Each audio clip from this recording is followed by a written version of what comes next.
Hi everyone and welcome back to the channel. I hope you found my previous videos useful. Today's video is going to be on procurement and tendering again. In this episode we're going to go over tendering. So without further ado, let's get stuck in. So, what is tendering? Tendering is part of the procurement process and involves negotiating a price for the works. So what types of tendering processes are there? First up you have single stage tendering. The most common type of tendering strategy is the single stage competitive tender. In this process, you obtain a price for the whole of the construction works. Invitation to tender documents are issued to a number of prospective contractors who compete and bid for the project. This is all done on identical tender documents to ensure fairness. The second type is the two-stage tender. The contractor is selected for the first stage on a basis of limited information.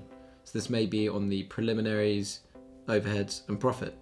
In the second stage, a full price is negotiated through an open book tendering of subcontracts. Some advantages of the two-stage method is that the contractor is involved early on, so can input on design and buildability.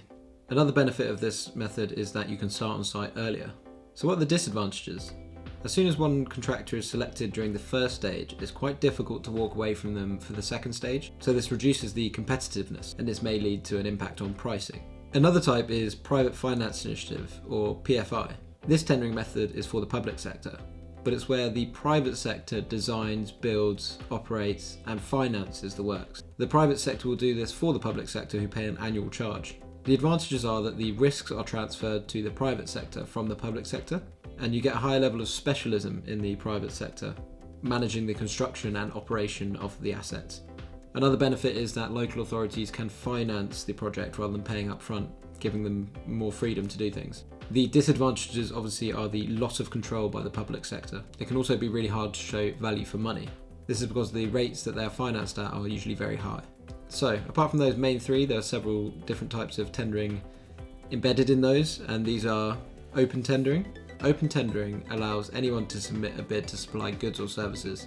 On larger projects, there will usually be a pre-qualification process to shortlist potential bidders. The advantages of open tendering is increased competitiveness. It also allows for emerging suppliers that don't have much previous work to win work and facilitate innovation. The disadvantages are that it is slow and costly. Most suppliers may be unsuitable for the project, which is a waste of time, money and resource on behalf of the client. Another type is selective tendering. Selective tendering allows suppliers to submit via an invitation to tender. This list is pre-selected on the basis of previous work and is usually limited to a number of 6 potential bidders. The advantages of this process are that it is suited to large and complex projects. It's obviously faster than open tendering and is less wasteful of resource. It will often give clients greater confidence that you're getting the right people bidding for the work. The disadvantages are that it can be seen as biased. It doesn't include any new firms or encourage innovation like open book tendering would. Suppliers may have to contact prospective clients regularly to see if they are on these lists. Another type is negotiated tendering. So the client will directly approach a single supplier based on a track record or previous relationship they have, and they then just negotiate the terms with the contractor directly, no competition whatsoever. So what are the advantages of this? You get early supplier involvement, cheaper cost of tendering, and client confidence. The disadvantages mainly centre around a lack of structure to the negotiation and lack of competition, obviously. This can lead to an adversarial atmosphere to develop, and obviously less competition will reduce the cost certainty that you're getting best value for money. It can also be time consuming, going back and forth with just one supplier. Next up is serial tendering. Serial tendering involves the preparation of the tenders based on a typical or notional bill of quantities or schedule of rates. This is usually used where a client has a regular program of works that are to be undertaken by a single contractor. These works are often minor and repetitive. So what are the advantages of serial tendering? There's the obvious benefit of reduced tendering costs as they keep going to the same one. And it also encourages suppliers to submit lower rates to ensure repeat work after each project. And as you can expect, the downsides are a lack of competition and a very exclusive view of who you want to work for you. Then there is tendering in a framework.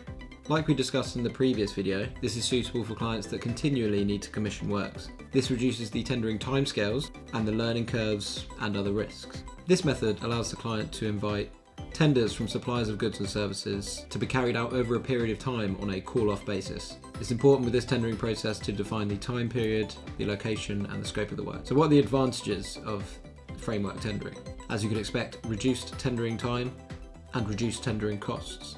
It's good for a supplier to be on a framework as they are more likely to receive work than in open procurement. So what are the disadvantages? Now if you recall back to my previous episode, the Civil Engineering Contractors Association did some research into why frameworks did not offer the benefit that they do in theory.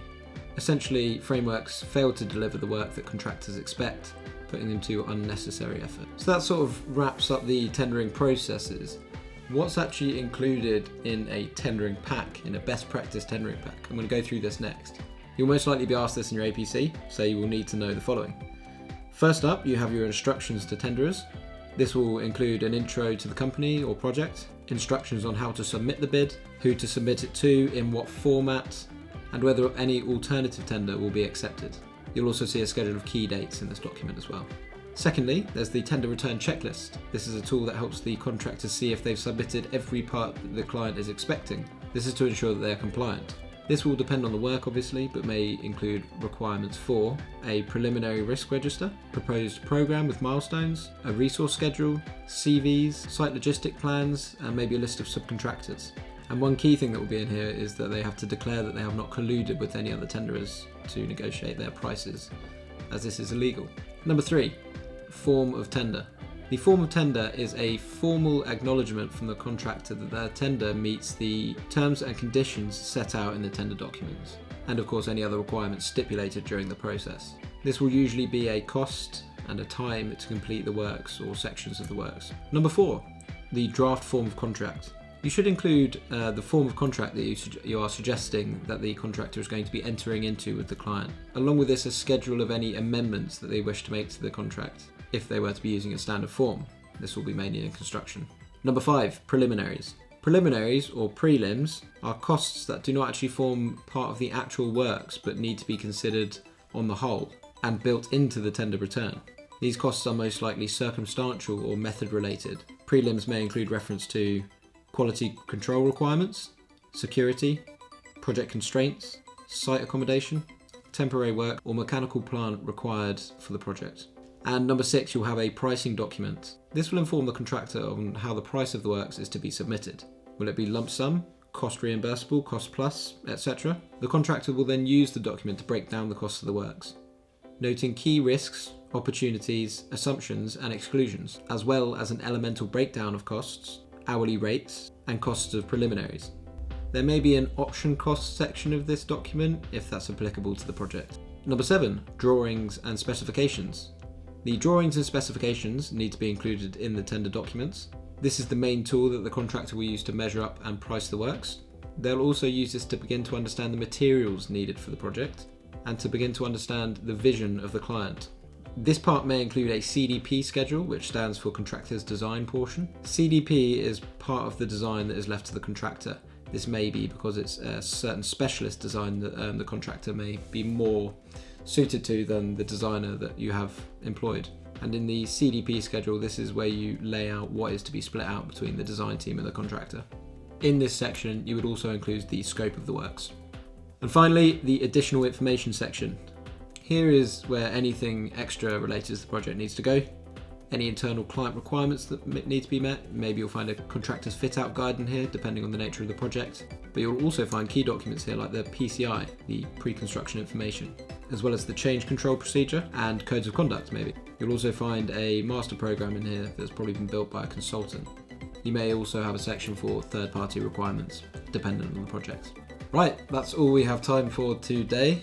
I'll be doing a final episode in this mini-series looking at the tender timeline and what it's like from someone who's managing that process's perspective. As a project manager, you will be getting into this, so please do look out for that. As always, I really do look forward to any feedback you have, and if you think I've missed anything or have any questions, please leave them down in the comments as I'll be reading all of them and I'll be sure to get back to you. Please remember this is not professional advice, just a compilation of my own research and experience. Thanks for watching, consider giving this video a like if you enjoyed and subscribing if you would like to see more.